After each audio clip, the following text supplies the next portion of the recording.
Standing tall at 5 feet 9 inches with beautiful blue-black hair and brown eyes, Maya Lopez caught the eyes of fans when she was first introduced in the 9th issue of Daredevil. While she may seem dainty and harmless, harmless is genuinely not what she is. Being an exceptional martial artist comes very quickly to this beautiful Native American superhero thanks to her superpower of photographic reflexes. Being one of the few Native American and disabled superheroes, Maya Lopez truly captures the hearts of fans with how resilient she is. In today's video, we will take a look at Maya's life and what made her the way she is, how she wielded the Phoenix Force, and whether she's really as badass as she seems to be on screen. Before we go into our explanation, we have a very small request. If you like our content, please support us by subscribing to our channel.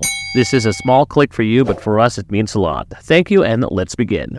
The tragic childhood of a deaf girl named Maya. When it came to young Maya Lopez, life was not very kind to her. She was born deaf, however, it took her a while to get the diagnosis because she was very good at reading lips. Her father, William Lincoln, was the Cheyenne mob enforcer of Kingpin, fondly known as the Crazy Horse. At first, Kingpin and Crazy Horse were extremely friendly with one another. Kingpin had itches and Crazy Horse itched those, making them the perfect duo. But the problem was, soon enough, Crazy Horse had lived through his purpose. He was no longer required in the eyes of Kingpin, so Kingpin decides to gun him down personally. In his dying breath, Crazy Horse asked Kingpin to take care of his daughter, Maya. When Maya came in and found her father dying, he tried to caress her face, leaving a bloody handprint on her face. As her father was no more, she was taken in by Mr. Fisk and enrolled in a school for kids with special needs. However, when Maya showed her talent for learning piano pieces by just watching, Kingpin decided to enroll her in the school for the gifted. As Maya grew older, she started boxing and took on her father's name, Crazy Horse, as her stage name. She grew up into a fine woman, thinking she was cherished. However, things were not as it seemed. Becoming Ekko, her remarkable transformation story. When Mr. Fisk thought about Matt Murdock, the young, misguided but good lawyer, he decided that it would be better to get him out of the picture. It is not a secret that Matt had been taking in clients who could put Kingpin away for a while. Now, Kingpin couldn't have that happen to him, so when he learned about Matt's depression over Karen Page, Kingpin decided to use Ekko as his weapon. Ekko was a young, impressionable girl. She wanted the audience and she wanted the cheers and the applause, and whenever Kingpin told her to do something, she never refused him. That is why when he told her to go and meet with Matt Murdock, she did so happily. She invited him to a ballet show that she had later that night, and overall she was okay with it. However, when she was practicing ballet, thinking about her father as she often did, Kingpin decided to tell her the lies that he had cooked up in his head. He told her that her father was actually killed by none other than Daredevil himself. Matt had killed her father, and as Ekko was extremely close to her father, she decided to take revenge on Matt. She watched as many videos as she could of Bullseye and Matt fighting, and she prepared herself to face off against the vigilante. She wanted to be stronger than the man who had killed her father because revenge was something that she truly sought. When she met with Daredevil after training, she went all out. She was matching him hit for hit, however Matt was pulling back because Matt had no idea why the deaf girl who had come to his office a few days ago would want him dead. At one point, she came really close to killing him, but as there were kids around, she chose not to. They faced off against one another 2 more times before Matt got the opportunity to explain himself. When he did, Maya decided to shoot Kingpin herself. Stepping into shadows, Ekko's Ronin transformation. When the Hand and Hydra seemingly joined hands together, there were not a lot of people that Captain America could go to for help except Daredevil himself. However, right before this whole thing happened, when a famous criminal escaped from the Raft, the highest security prison, and fled to Japan, somehow people got the intel that Matt Murdock is Daredevil because of this intel. There were 6 different federal groups chasing after Matt, which made it extremely difficult for him to help Captain America. This is when he suggests Captain to avail the services of Ronin. This Ronin is actually Ekko. Ekko knows about the Hand, the Silver Samurai, the Yakuza, and everything that is relevant, and she decides to infiltrate the Yashida Fortress in Japan. When she infiltrated the palace, she learned that Hydra and Hand had joined together, and they wanted Harada to be a part of this. Captain America had specifically asked her to kill as few people as possible as he did not want bloodshed, only wanted information. However, when Ekko was spotted while she tried to leave, she did not have much choice. She left the fortress with several ninjas following her and led them to the penthouse where the new Avengers were waiting.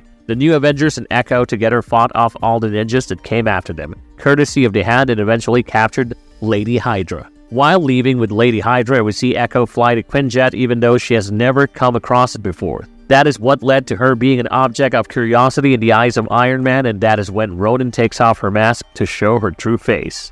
The Untold Clash, Ekko's encounter with the Skrull. At first, the assumption was that the Skrull invasion that was happening around them was a myth. That is when Ekko truly believed when her life changed after Doctor Strange's Sanctum Sanctorum was destroyed in the battle against the Hood's Empire. She genuinely hated how she and her teammates had to lead this extremely hard life, living out Iron Fist's many leased apartments while remaining low because of a Skrull invasion that might be happening. However, things changed when she was attacked by the Daredevil. Well, it was actually a Skrull who had shapeshifted into a hero and attacked Ekko. This attack changed the way she looked at the Skrull invasion. She and Wolverine, who seemingly happened to be exes, decided to get together and fend off the Skrull. With such huge changes happening in her life, Ekko really needed someone to comfort her. She found that comfort in Clint Barton, who showed up after he learned about this attack. He told her about his experiences when he was a part of the Avengers, and overall he was there for her emotionally. This led to them forming a relationship. However, there was trouble in paradise soon enough. In Savage Land, a Skrull ship crashed, and when Maya heard about it from Spider-Woman,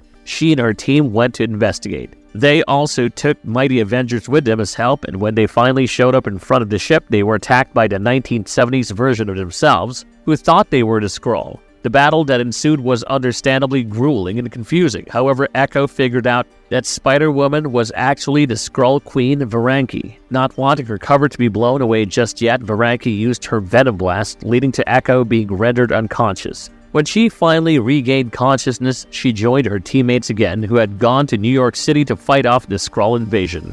Encounter of Ekko with Moon Knight. Once Ekko had her fateful encounter with the Skrull army, she decided to lay low for a while. She got herself a new identity to stay undercover, and that identity was that of a stripper. Now, no well-reputed stripping joint works in the middle of the day, so her run-in with the Moon Knight was inevitable. Now, for those of you unaware, Moon Knight, better known as Mark Spector, is a former assassin turned vigilante who roamed the streets of the city to protect the people at night. He was a mercenary who was left to die in the desert, and he was saved by the moon god Khonshu. That led to Mark becoming the high priest and right-hand man of the god. Now, one of the nights, he got into trouble with some folks and Ekko was around. She blew her cover to help Mark out because Mark was in quite the pickle. Once her cover was up, she decided to join hands with him in his quest to figure out who the Kingpin of LA was. At first, they had no idea who it could be, but as they worked together and their relationship deepened, they soon figured out who the Kingpin of LA was. It is Count Nefaria. When Count Nefaria, Moon Knight, and Ekko faced off, Moon Knight and Nefaria fought. She recorded a video for that fight on her phone. She submitted it to the police, and that led to Nefaria being caught. However, a few days later, Nefaria showed up when Moon Knight and Ekko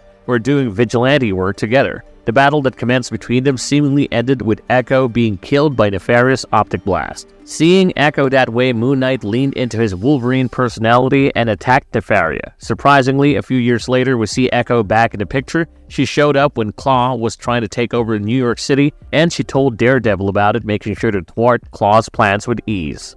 Phoenix Rises, Ekko's journey as the host. The Phoenix Force is one of the oldest cosmic forces that is present in the Marvel Universe, so when it came back, it was a big deal. Now, this cosmic force, like most cosmic entities, needed a host, so it hosted a competition to get a new host. In the white-hot room, all the potential candidates were called, and Ekko was one of them there. The rules of the competition were simple. Each candidate was given a bit of the Phoenix Force, and armed with that, they had to fight. When it was Ekko's turn to fight, she was paired up against Namor, the ruler of Atlantis, and water is honestly his element. When it came to the Ekko versus Namor fight, the venue was decided to be at the bottom of the Atlantic Ocean, and understandably, Ekko was at a disadvantage here. However, despite that, she kept trying to hold her ground and kept fighting. She kept going until she could not anymore, and eventually she dropped. When she dropped, Namor beat her until she was unconscious and left her for dead in the seabed. However, Phoenix felt a certain pull towards Ekko. Ekko had a terrible life and she had quite a lot of suffering in her heart. That piqued the interest of the Phoenix. Not only that, another thing that made Ekko stand out in the roster was how she used the powers. Unlike most people who were potential candidates, Ekko's photographic reflexes made her extremely adaptable and flexible. This allowed her to wield the Phoenix Force in a similar fashion. That is why the Phoenix decided to revive her and give her the power to go back into the fight. Once she was revived, Ekko went all around the world fighting with all the potential candidates. Each time she won, she ended up with a little more power in her. Finally, she was the last one standing and she became fully the Phoenix. Once she was the Phoenix, she ended up in Avengers Mountain so that the Avengers could study her new condition.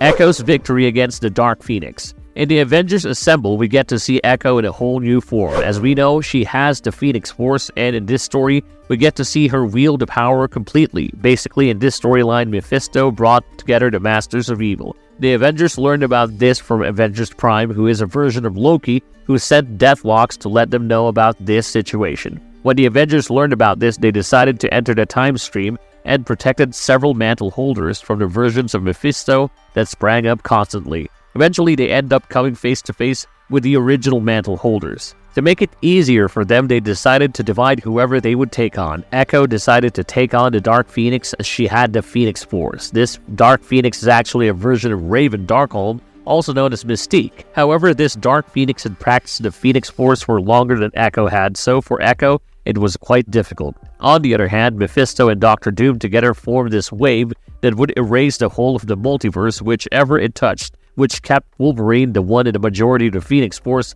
extremely busy. Thor's mother and Ekko teamed up and faced the Dark Phoenix, and when the Dark Phoenix was right about to win, Mother Phoenix explained to Ekko that while Phoenix Force may seem like a force of chaos, it is also a force of love, so she should think about everyone that she loves and try to draw the power from them. When Ekko listened to her, she was finally able to overpower Raven. Together, they defeated Dark Phoenix with ease. However, this had drained Ekko's Phoenix power completely, so when the battle was finally over, thanks to Robbie Reyes' sacrifice, Ekko was back to her original form with no more telepathy, telekinesis, and pyrokinesis.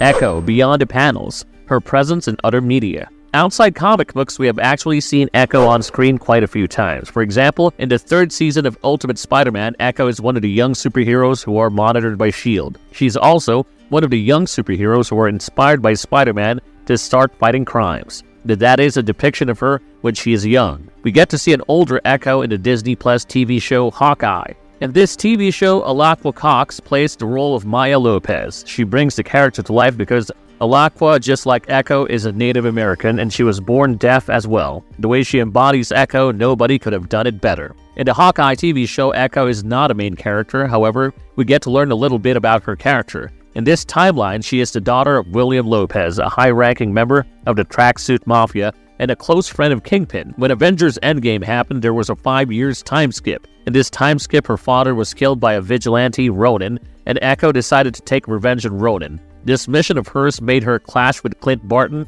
and Kate Bishop. However, she eventually learned the truth, which was this was a hit that was orchestrated by Kingpin and her close friend Kazimir Kazimirchek. She figured out that Kazi was the informant who told Ronin about her father and his whereabouts, which led to her killing her best friend. After that, she goes after Kingpin, and in the last scene, it seems like she shoots him after a heated confrontation. Even though in the show her role was significantly smaller, she did gain quite a fan following, so much so that there is a spin-off with Ekko as the main character, still played by Alaqua Cox, that's coming out in 2024, which Ekko fans are waiting for with bated breath.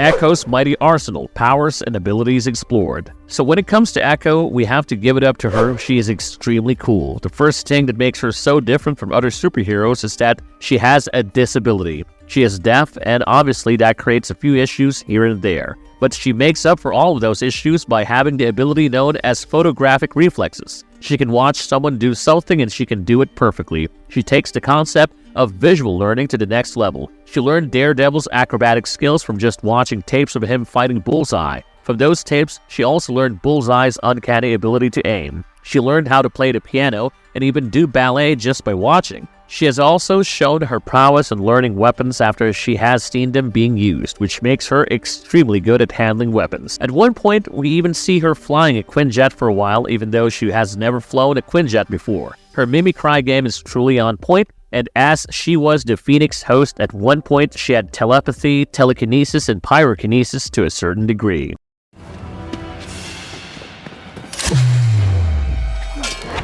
Marvel's verdict. With such a huge character arc, Maya Lopez truly is a very strong character to look up to. Alaqua Cox did go all out in her portrayal of Ekko in the Hawkeye TV series, and as fans, we cannot wait to see which arc of Ekko's storylines from the comics will be covered in the new show that is coming out in 2024. We can only hope that whatever story arc the writers choose will do justice to the character we have fallen in love with over the comic book panels. So let's keep our fingers crossed, shall we? If you like our content, don't forget to leave a like and subscribe to us if you haven't already. Have a good one and be safe. Thanks, everyone.